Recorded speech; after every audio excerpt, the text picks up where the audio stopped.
ಈಗ ಸರ್ ಮತದಾನ ಮಾಡಿದ್ದೀವಿ. ಈಗ ನಾನು ನಮ್ಮ ಮಿಸ್ಸಸ್ ಬೋನಿ ಇಬ್ಬರು ಮತದಾನ ಮಾಡಿದ್ದೀವಿ. ಎಲ್ಲ ಕಡೆ ಮತದಾನ ಶಾಂತಿಯುತದಿಂದ ನಡೀತಾ ಇದೆ ಅಂತ ಹೇಳಿದ್ದಾರೆ. ತಾವೆಲ್ಲ ಕೋಆಪರೇಟ್ ಮಾಡಿದ್ರಿ, ಪತ್ರಿಕಾ ಸ್ನೇಹಿತರು, ನಿಮಗೆಲ್ಲ ಸಂತೋಷ. ಪ್ರಜ್ವಲ್ ರೇವಣ್ಣವರು 8 ತಾಲೂಕಿನಲ್ಲಿ ದೇವರ ಆಶೀರ್ವಾದ, ಜನತೆ ಆಶೀರ್ವಾದದಿಂದ ಹೈಯೆಸ್ಟ್ ಲೀಡಲ್ಲಿ ಗೆಲ್ತಾರೆ ವಿಶ್ವಾಸ ಇದೆ ನನಗೆ. ಯಾಕೆಂದರೆ ದೇವೇಗೌಡರು 60 ವರ್ಷ ಈ ಜಿಲ್ಲೆ ಸೇವೆ. ನಾನು ಸುಮಾರು 5 ಚುನಾವಣೆಯಲ್ಲಿ ನನ್ನೂ ಗೆಲ್ಲಿಸಿದ್ದಾರೆ, ದೇವೇಗೌಡರಿಗೂ ಆಶೀರ್ವಾದ ಮಾಡಿದ್ದಾರೆ. ಇವತ್ತು ಪ್ರಜ್ವಲ್ ರೇವಣ್ಣ ಯುವಕ ಇದ್ದಾನೆ, ಒಳ್ಳೆ ಡೈನಾಮಿಕ್ ಲೀಡರ್ ಇದ್ದಾರೆ ಮಾಡಿ. ಆಮೇಲೆ ಕುಮಾರಸ್ವಾಮಿ ಸರ್ಕಾರದ 9 ತಿಂಗಳು ಬಡ್ಜೆಟ್ ಇದೆಯಲ್ಲ, ಇಡೀ ರಾಷ್ಟ್ರದಲ್ಲಿ ಯಾವುದೂ ಇಲ್ಲ ಇಂಥ ಬಡ್ಜೆಟ್ ಕೊಟ್ಟಿದ್ದಾರೆ. 47,000 ಕೋಟಿ ರೈತರು ಸಾಲ ಇರ್ಬೋದು, 45,000 ಕೋಟಿ ಸಾಲ ಇರ್ಬೋದು.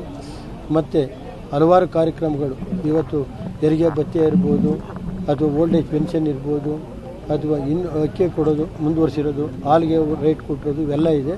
ಅದರಿಂದ ಜನತೆಗೆ ಗೊತ್ತಿದೆ ದೇವೇಗೌಡರನ್ನ ಈ ಸಾರಿ ಈ ರಾಜ್ಯದಲ್ಲಿ ಮತ್ತೆ ದೇವೇಗೌಡರ ಪಕ್ಷ ಇವತ್ತು 4ಕ್ಕೆ 4 ನಿಖಿಲ್ ಕುಮಾರಸ್ವಾಮಿನೂ ಗೆಲ್ತಾರೆ, ದೇವೇಗೌಡರು ಗೆಲ್ತಾರೆ, ಪ್ರಜ್ವಲ್ ರೇವಣ್ಣವರು ಗೆಲ್ತಾರೆ, ಪ್ರಮೋದ್ ಮಧುರಾಜು ಗೆಲ್ತಾರೆ. 4ಕ್ಕೆ 4. ಆಮೇಲೆ ಈಗ ಕಾಂಗ್ರೆಸ್ನ ಅಭ್ಯರ್ಥಿಗಳಾದಂಥ ಮೈಸೂರು ವಿಜಯಶಂಕರ್ ಅವರು ಇರ್ಬೋದು, ಧ್ರುವ ನಾರಾಯಣ್ ಇರ್ಬೋದು, ಮುನಿಯಪ್ಪನವ್ರು ಇರ್ಬೋದು, ಮತ್ತು ವೀರಪ್ಪ ಮೊಯ್ಲಿಯರು, ಮತ್ತು ಇದರಿಂದ ನಮ್ಮ ಮಿಥನ್ ರೈ ಇರ್ಬೋದು.